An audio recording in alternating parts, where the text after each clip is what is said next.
যাকে ভালোবাসি তাকে শুধু একটি পলক দেখার জন্য হাজার অজুহাত বের করার নামই ভালোবাসা। রাতে ঘুমাতে গেলেও চোখ বন্ধ করলে যার ছবি সামনে ভেসে ওঠে তার নামই ভালোবাসা। যে মানুষের একটু অভিমানে নিজেকে অনেক বেশি দোষী মনে করি, আর এই মনে করার নামই ভালোবাসা। তার জন্য বুকের ভিতর শূন্যতা অনুভব করার নামই প্রকৃত ভালোবাসা। ভালোবাসার মানুষের চোখের টলমল পানি দেখে নিজের চোখে পানি চলে আসার নামই প্রকৃত ভালোবাসা। তাকে এক পলক দেখার জন্য সারাটা দিন অপেক্ষা করার নামই ভালোবাসা। তার সাথে একবার কথা বলার জন্য হৃদয়টা ছটফট করার নামই ভালোবাসা। তার ফোনের অপেক্ষায় বারবার ফোনটা হাতে নেওয়ার নামই ভালোবাসা। সে রাগ করলে সেই রাগ ভাঙানোর উপায় বের করার নামই ভালোবাসা। দুর্বলতার সুযোগ নিয়ে যারা ভালোবাসার আঘাত করে সেই মানুষগুলো কখনো ভালোবাসার যোগ্য নয়। সম্পর্কে মনের টান না থাকলে সেখানে ভালোবাসা তো অনেক দূরের কথা, ভালোভাবে মুখের ভাষাটাও আসে না। বিচ্ছেদের পর নতুন সম্পর্কে যাওয়াকে চরিত্রহীন বলে না। একসঙ্গে অনেকগুলো সম্পর্ককে টিকিয়ে রাখার নামই চরিত্রহীন। নিজের ভালোবাসার মানুষকে অন্য কারোর পাশে দেখার কষ্ট পৃথিবীর সবথেকে বড় কষ্ট। কারো সৌন্দর্য দেখে তাকে ভালো লাগাটা হলো মোহ, আর মন দেখে তাকে ভালোবাসা এবং তার হৃদয়ের অনুভূতিগুলো বুঝেই ভালোবাসার নামই হলো প্রকৃত ভালোবাসা। দূর থেকেও অনেক ভালোবাসা যায় যদি সেই মানুষ ভালোবাসতে জানে। ভালোবাসা দুজন করলেও রাত জেগে কাটাতে হয় একজনকেই। মন থেকে যাকে একবার ভালোবাসা যায় তাকে কখনো আর দূরে থাকতে দেওয়া যায় না, আর তাকে দূরে রেখে কখনো নিজেকে ভালো রাখা যায় না। এই পৃথিবীতে অবশেষে বুঝলাম সবই সহ্য করা যায়, কিন্তু কিছুই ভুলে থাকা যায় না। হাসতে শেখানো মানুষটাই একদিন এভাবে কাঁদিয়ে চলে যাবে। ভালোবাসার অভিনয় চরমভাবে করে এটা কখনো বুঝিনি। তাই এখন আমি সিগারেটের কালো ধোঁয়ায় সেই স্বপ্নগুলোকে পুড়িয়ে দেওয়ার চেষ্টা করি। যখন ভালোবাসা থাকে তখন মানুষের যোগ্যতা থাকে না। যোগ্যতার অভাবে অনেক ভালোবাসা হারিয়ে যায়, আর যখন যোগ্যতা থাকে তখন ভালোবাসার মতো হৃদয় থাকে না। কারণ মনটা কষ্ট পেতে পেতে একসময় নষ্ট হয়ে যায়। অনেক ভালোবাসা পাওয়ার পরও যে মানুষটা বদলে যায়, নিজেকে পরিবর্তন করে ফেলে, সেই মানুষটা আর যাই হোক, সে কখনোই কাউকে মন থেকে ভালোবাসতে পারে না। সে কখনো কাউকে সত্যিকারের ভালোবাসেনি। একটা কথা মনে রেখো প্রিয়তমা, কাউকে ঠকিয়ে নিজের সুখের স্বপ্ন গড়তে যেও না। কারণ অসহায় একটা মানুষের দুফোঁটা চোখের মূল্য তোমার জীবনটাকেই নষ্ট করে দিতে পারে। তুমি কখনোই সেটা ভাবতেও পারবে না। চাইলে কি আর সব হয়? কিছু জিনিস ভাগ্যে থাকতে হয়। সময় আর পরিস্থিতি যে কোনো সময় পরিবর্তন হতে পারে। তাই মনে রেখো, সত্যিকারের ভালোবাসা আর সত্যিকারের বন্ধুত্ব কখনো পরিবর্তন হয় না। কারো সাথে প্রেম করে তাকে জীবনে পাওয়াটা হলো অনেক ভাগ্যের ব্যাপার, আর পাবো না জেনেও তাকে অন্ধের মতো ভালোবাসাটা হলো হৃদয়ের ভালোবাসা। তাকে না পেয়ে দুঃখ করো না, বরং এটা ভেবে নিজেকে সান্ত্বনা দাও যে তোমার মতো একজনকে হারালো সে তোমার যোগ্য কখনোই ছিল না। যদি কারোর সৌন্দর্য দেখে তাকে ভালো লেগে যায় তাহলে তাকে ভালোবাসতে যেও না।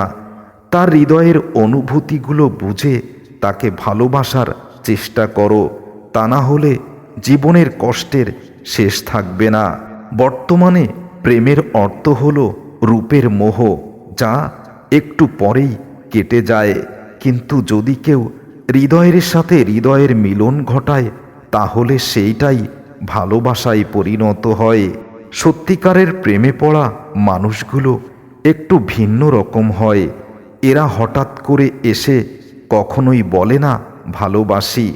তারা অনেক সময় নিয়ে বিচার বিশ্লেষণ করে আবেগ অনুভূতি বুঝেই ভালোবাসে। একটু করে আবেগ পুষে রাখার অদ্ভুত একটা শক্তি এই মানুষদের ভিতরে থাকে। তুমি আমার সেই শূন্যতা, যা সারা দুনিয়া দিয়েও কখনো পূরণ করা যায় না। একটা শেষ হয়ে যাওয়া সম্পর্কে নতুনভাবে শুরু করতে হলে মানুষ নতুন লাগে না, নতুন একটা আবেগ আর দুজনেরই ক্ষমা সুন্দর অনুভূতিটাই যথেষ্ট।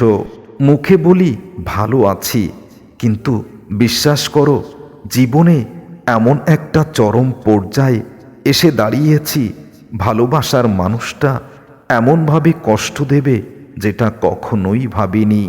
যখন মানুষটা চিরস্থায়ী জীবনে থাকবে না, সেখানে তো অভিযোগ অভিমান থাকবেই, আর এগুলো হাস্যকর বটে। যে মানুষটা এত ভালোবাসার পরেও দূরে চলে যায়, সে মানুষটা অজুহাত অভিযোগ খুঁজতেই থাকে। জীবনকে উপভোগ করার জন্য আনন্দের প্রয়োজন হয়, আর জীবনকে বোঝার জন্য একটা ভালো মানসিকতার মানুষের প্রয়োজন হয়। কিছু কিছু সময় মন খারাপের জন্য কোনো কারণ লাগে না, এমনিতেই কেন জানি মনটা অনেক খারাপ হয়ে যায়।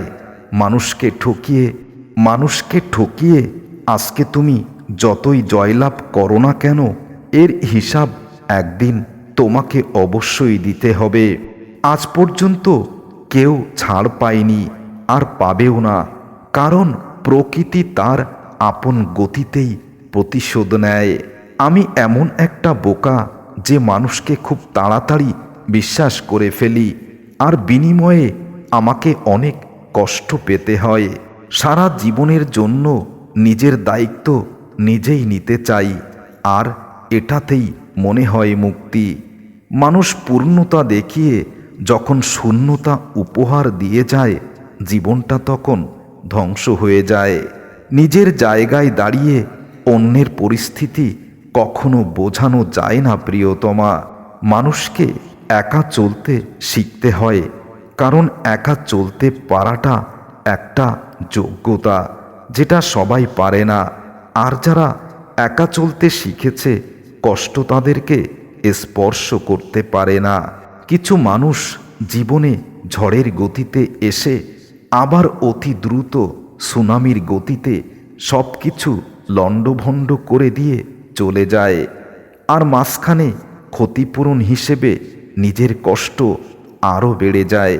তোমার জীবনের সিদ্ধান্ত তোমারই নিতে হবে, তোমার ভাগ্য তোমাকেই পরিবর্তন করতে হবে। কারণ বর্তমানে মানুষ ভালোবাসার অভিনয় করে জীবনটাকেই ধ্বংস করে। বর্তমানে ভালোবাসাটা টাকা দিয়ে পরিমাপ করা হয়, তাই হয়তো নিম্ন মধ্যবিত্ত মানুষেরা ভালোবাসার পরিবর্তে শুধু অভিনয় পায়। গুরুত্ব থাকলে প্রত্যেকটা সম্পর্ক টিকে যায়, সেটা ভালোবাসা বন্ধুত্ব যাই হোক না কেন। খারাপ সময়ে যাদের কাছে পাইনি, ভালো সময়ে তাদেরকে আজ কাছে চাই না। যাকে এত ভালোবেসে জীবনের সব কিছু উজাড় করেছি, সেই মানুষটা যখন চরমভাবে বেইমানি করল, তাকে আর জীবনে চাই না। অর্থ আর স্বার্থ দুটোই মানুষকে পশু বানিয়ে দেয়। যেখানে অর্থ আর স্বার্থ থাকে, সেখানে ভালোবাসাটা অবর্তমান। আই লাভ ইউ একটি ভয়ঙ্কর বাক্য, যা মানুষকে সুখ এনে দিতে পারে, আবার মৃত্যুর দিকেও ঠেলে দেয়। আমাকে মাপ করে দিও, তোমাকে অনেক ভালোবেসেছি, কিন্তু তোমার অভিনয়টা বুঝতে পারিনি। কিন্তু একটা জিনিস ঠিকই বুঝেছি, তুমি ভালোবাসার যোগ্যই নও। তুমি ভালোবাসা পাওয়ার যোগ্যতা রাখো না। তোমার সৌন্দর্য দিয়ে তুমি পৃথিবীটাকে ঢেকে দিতে চাও, যেটা তোমার চরম অহংকার। আর তোমার অহংকার একদিন অবশ্যই ম্লান হবে।